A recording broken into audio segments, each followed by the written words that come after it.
எல்லா புகழும் இறைவனுக்கே. தொடர்ந்து நம்ம பார்த்துக்கிட்டு இருக்கிறது பிசிசி. என்னப்பா ஏசிசி பிசிசி எல்லாம் ஷார்ட்டாகவே சொல்கிறியே அப்படின்னா, அதாவது பிளேன் சிமெண்ட் காங்கிரீட்டுங்க. பிளேன் சிமெண்ட் காங்கிரீட் அப்படின்னாலே ஸ்டீல் ஸ்ட்ரக்சர் இல்லாத ஒரு காங்கிரீட்டு தான் பிளேன் சிமெண்ட் காங்கிரீட் அப்படின்னு சொல்லுவோம். ஸ்டீல் ஸ்ட்ரக்சரோடு போகக்கூடிய காங்கிரீட்டுக்கு பேர் வந்து ஆர்சிசி, ரெயின்ஃபோர்ஸ்மெண்ட் சிமெண்ட் காங்கிரீட் அப்படின்னு நம்ம சொல்லுவோம். எதுக்காண்டி இதை போடுறோம் அப்படின்னா, பூமியில் நம்ம வந்து என்ன பண்ணுவோம், பில்லர் குழிக்கு பில்லர் வந்து நம்ம தோண்டிடுவோம். அப்படி நம்ம வந்து தோண்டிட்டு ஸ்டீலில் வந்து, அதாவது பில்லர் அமைப்பு வந்து ஸ்டீல் ஸ்ட்ரக்சர், இது வந்து இரும்பில் தான் இருக்கும். அப்போ டேரெக்டாக வச்சோம்னா என்ன ஆகும், கரோசன் ஆகும். கரோசன் ஆனோடனே அந்த பில்லர் வந்து வலுவடைஞ்சிரும். இது எல்லாருக்குமே தெரிஞ்ச விஷயம்.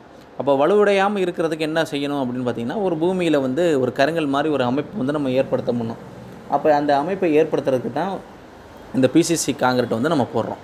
இதுக்கு என்னென்னலாம் தேவை அப்படின்னு பார்த்திங்கன்னா, சிமெண்ட் தேவை, மணல் தேவை, ஒன்றரை ஜல்லி தேவை. ஏன் முக்கால் போடக்கூடாதா அப்படின்னு பார்த்திங்கன்னா, ஒரு வலுவான கருங்கல் மாதிரி அமைப்பை நம்ம ஏற்படுத்தணும் அப்படிங்கிறதுக்காண்டி தான் இந்த 40 mm ஜல்லி, அதாவது ஒன்றரை ஜல்லின்னு சொல்லக்கூடிய அமைப்பு வந்து நம்ம ஏற்படுத்தி ஒரு கேக்கு மாதிரி ஃபார்ம் பண்ணி ஒரு பெட்டு மாதிரி ரெடி பண்ணி நம்ம கொடுத்துட்றோம். இதை ஒரு 1 days 2 days ஒரு க்யூரிங் பண்ணதுக்கப்புறம் அந்த இடத்துல வந்து நம்ம பில்லரை டைரெக்டாக வைக்கும்போது ஒரு ஸ்ட்ராங்கான ஆரம்ப ஃபவுண்டேஷன் அமைப்பு அங்கேயே நமக்கு வந்து ரெடியாக இருக்குது. இதனால் என்ன ஆகும் அப்படின்னு பார்த்திங்கன்னா, நமக்கு ஸ்டீல் ஸ்ட்ரக்சர் வந்து சீக்கிரமாக கரோசன் ஆகாமல் இருக்கிறதுக்கு இது ஒரு பெரும் உதவியாக இருக்குது. நம்ம இது போட்டுட்டோம் அப்படின்னு பார்த்திங்கன்னு வச்சுங்களேன், ஒரு உதாரணத்துக்கு ஃபவுண்டேஷன் போட்டதுக்கப்புறம் மழை வந்துருச்சு, நைட்டு மழை வந்துருச்சு, நாளைக்கு மழை வந்துருச்சு அப்படின்னா ஈஸியாக மெயின்டைன் பண்ணுறதுக்கும் நம்ம வந்து ஈஸியாக இருக்கும்.